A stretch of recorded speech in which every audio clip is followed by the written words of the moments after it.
What is up, lads? You're with Budget Monk, and welcome to perhaps the second to last video of this update series, apart from the finale, because we're 309 years throughout the course of this campaign, and actually, less than 70 years before the end of the game. It's pretty scary, to be honest, considering how long provinces can actually take to be cultural converted. So if we go ahead and look at the world, you will see a staggering amount of the world is under our control. So much so that if we go to the Great Powers list, there is 5 or 4 independent nations apart from myself. So there's actually Tondo here, who is still a tributary after Ming, and this is going to be our next war to be embroiled back into a war against Ming. And believe it or not, guys, if we fight this war, by using Imperialism CB from Tondo's peace deal, we can full annex Ming. So you can see here he's 56 war score plus 40 war score.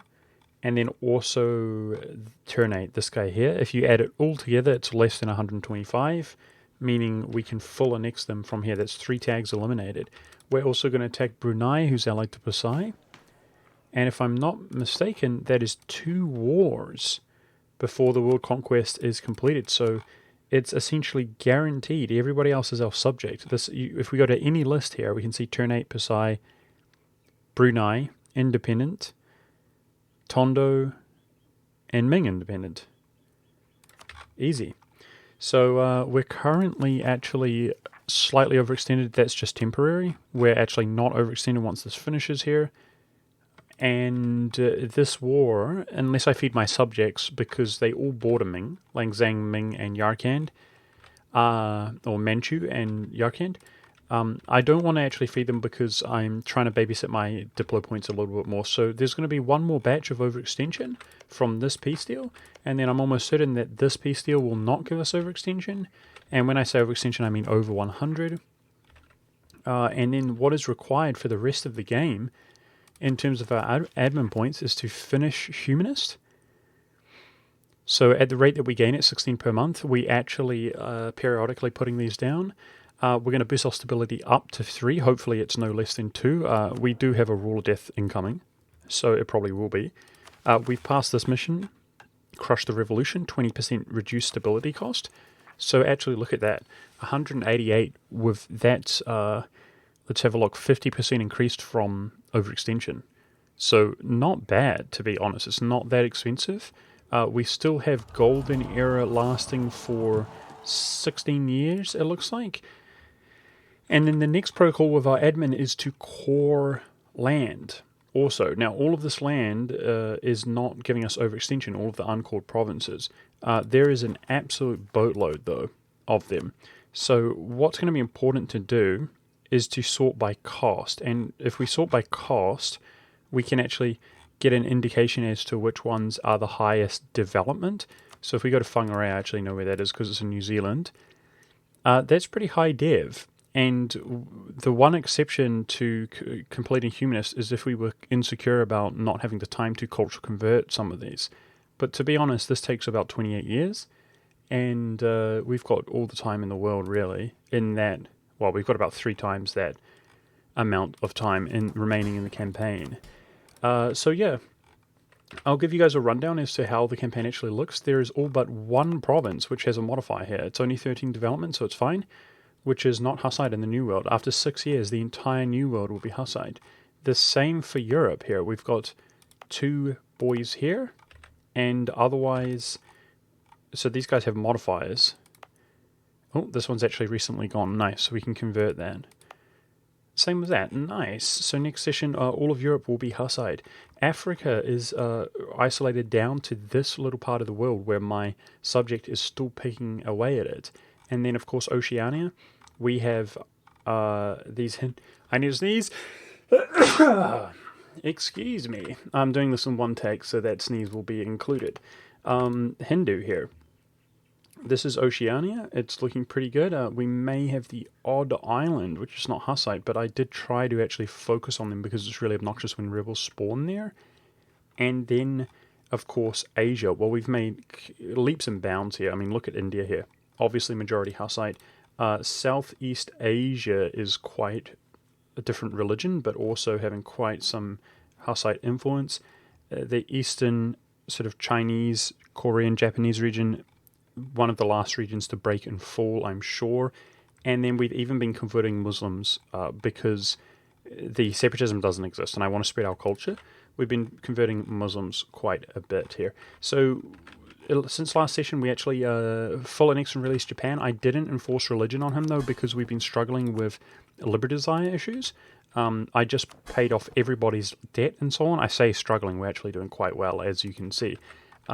We have been struggling up until this point. Yarkand has religious ideas we have enforced on him, and he's actually converted a lot of land. I think we last counted 12 provinces. Since then, it looks like he's done more, which is excellent. If we go here, this is what we're working with right now. So neither amazing nor terrible. Now, Manchu, his missionary is going to disappear, and the reason it's going to disappear is because we're integrating Manchu and Japan into our country. Beginning with Manchu, because I checked their dev and they have one of the highest dev provinces in the game. They have the highest dev among my subjects. Japan is not that far behind, and we're integrating them into the country. So what we're hoping here is that if we integrate them, then the combined strength of alliance here will go away, as well as if you look at the enforced religion, that is actually tapering off. So in that context, liberty desire is actually looking pretty dang good overall, giving us the ability to annex everybody. Now the other issue, of course, though, is relations. So despite my relations being maxed here, essentially, you can see that we barely have the relations. And if we get negative 50 relations from 25 of annexed each of these, I won't have the relations, you can see, to integrate them into the country. We've already influenced him here, so the best I could do is give him a gift and improve a little bit of subsidies. We're just cutting it close, like really close, and that's why we've marched them all. I just marched them all last session. They're all scourged, so they don't come to war. Marches can't be scourged, right? Oh, actually the scourge cancels because we marched them. Well, how about that? I often don't use marches, so they are not scourged. Okay, well, it should be inconsequential because we're going to fight 2 wars and the game's over. There is no war in the future. But anyway, basically, as soon as we integrate Japan and Manchu, that's going to weaken their overall strength of my subjects, relative strength of power and so on. And then we're going to cancel revoke March. So that gives negative 50 relations, which will taper off over time. And 10 years after revoking March, we're going to integrate them all into the country, all simultaneously. And we do have diplomats. Otherwise, if we go ahead and look at the culture, guys, look at that. We have been having a massive cultural focus for the last sort of 50 years or so, and we've been diplo annexation capped.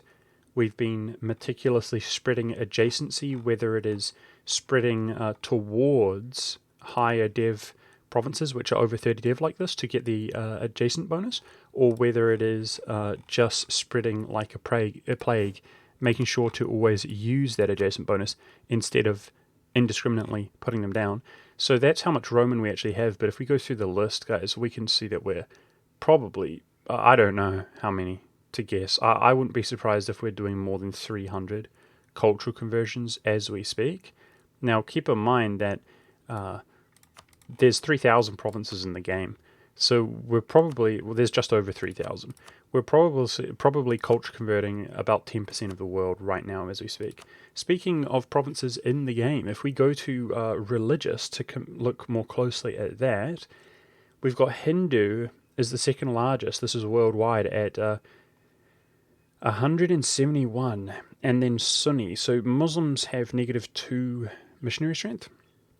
A little bit concerning here, Yarkand is slowly whacking away at some of that Sunni in his territory, so I won't have to do it all.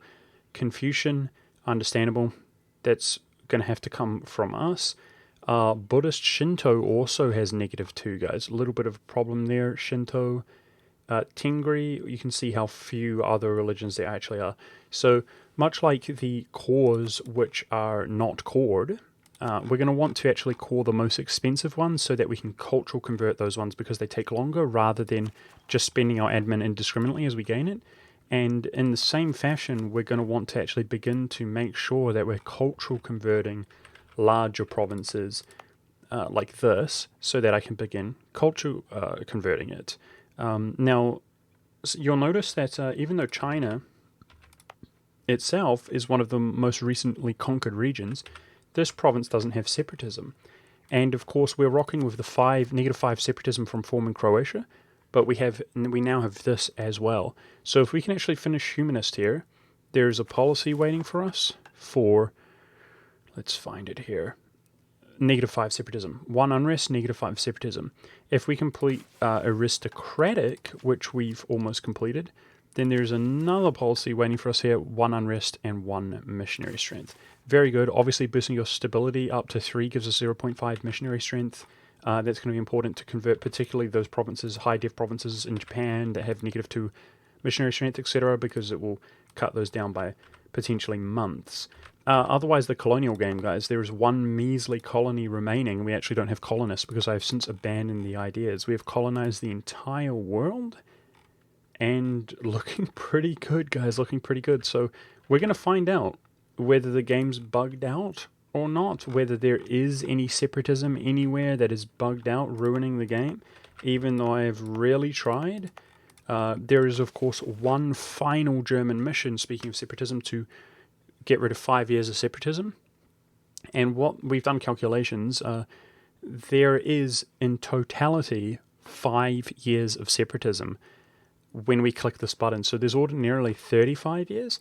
Right now we're in a situation where we conquer a province, the separatism goes away within 10 years. And see, this was recently annexed there. And you can see 7 years remaining on that separatism. Well, this button will actually mean that the latest provinces that we have annexed in the world, the separatism will be gone within 5 years. And all of it you can see is lower dev. So 22 dev here, it takes about 19 years to convert. 23 dev here, 30 dev. This is probably one of the biggest provinces in the world that we don't currently own. Actually, Brunei's capital is pretty big. I take it back. So that's pretty big. But we obviously burn them. Yeah, regardless, guys, tomorrow is going to be the world conquest, 100%. So the way that I'm going to try to do it is I'm going to try to world conquest tomorrow, and that's just obviously a preliminary thing, a prerequisite to getting the 1 tag and the 1 faith. And then the next stream after that, I'm going to try to actually complete the run. So I'm going to try to break it up into 2 rather than doing 1 big long stream. It will take too long. And to make that clear, I will have uploaded this, about 12 hours before my next stream, where we will be conquering the world. And the stream after the day after that will be the finale, where we're going to either be heartbroken or, big celebration here, because we will have officially done it. Having been in this position before, I'm pretty confident. We've got to make sure not to make a mistake in terms of letting any rebels occupy any provinces. Like, I need to have units here. This is the kind of thing I have to... So if we get separatism on that province, it could bug out and ruin the game. So this is the kind of thing we have to... We've been doing a good job around the whole world. We've got just units AFKing all over the place in provinces like that. And I've got to make sure tomorrow, basically when I start the stream, to just jump straight on there and not allow that kind of thing to happen. Anytime we take a province, we actually monitor the development, because that's really important on high dev provinces, that we just send units there ready to receive rebels and alternatively build forts. But we can't realistically build forts whilst actually coring the provinces and so on. And our units really don't have that much else to do due to having conquered the world already, basically. That's where we're at. So I'm looking forward to it, guys. I wish I could say it's chill, but what we've been doing is actually indiscriminately building town halls. And in order to indiscriminately build town halls, you need building slots. So what I've been doing is basically deleting buildings, because you can see we can't build them there for the entire game. Otherwise, we wouldn't have had all of these town halls. But what we're also doing is building cathedrals for 3 missionary strength in every single province that we take. So in some cases when we annex land like this, it already has cathedrals, but typically the method that I do is when I core, so we most recently cored around Mongyang and some of the Chinese land, I ended the session before doing it, but what I will do is come around here, burn them all, and then free up the 2 building slots. So if they have a church like that, we can feel comfortable that we can build a cathedral, and that's kind of how we go about doing things. We burn these down so that they take less time to convert to our religion and our culture. But yeah, there's all kinds of issues like that. We're trying to prevent something tragic from actually happening. You can see I have built actually a lot of forts and upgraded many forts in China to try to help alleviate this situation where we don't want any rebels. Nice. I must remember, these are actually the highest developed provinces in the world, guys. So I must remember to burn them. And these don't have separatism. So this is an example of what I mean when I say we need to convert the biggest provinces in the world, because this is going to take about 58 years to convert, and we're running out of time. So this is going to be, we're playing to be efficient on the final stream where we get it done. But yeah, I think that's a sufficient update, guys. We pretty much own the entire world, and the next update is actually going to be the conclusion for those of you who can't make it. But the reason I mentioned 2 streams from now is because I'm hoping those of you who can stop by and see. Now, it will be a slow rolling type of format, you know, guys. It will take hours, but it's hopefully not going to be so desperately tedious, so we can actually let the clock run a little bit. And otherwise, it's, yeah, I'm going to actually look forward to doing something different, and this has been on my mind a lot. You will have noticed that I haven't really been very active on YouTube apart from this kind of thing, and I'll be looking forward to actually putting my mind and energy elsewhere and achieving different things. So that's it for an update, guys. I hope you guys enjoyed this video, and I hope to see you guys live. Tell me in the comments if you still believe. Does it look good? Do you think we can convert the provinces? Do you think we can convert them to our culture? I think yes. I think we're making good pace. My world conquest is later than I would have hoped, but I think yes. But you guys will have to stay tuned to find out. Thank you very much for watching, and I'll see you next time, or I'll see you live.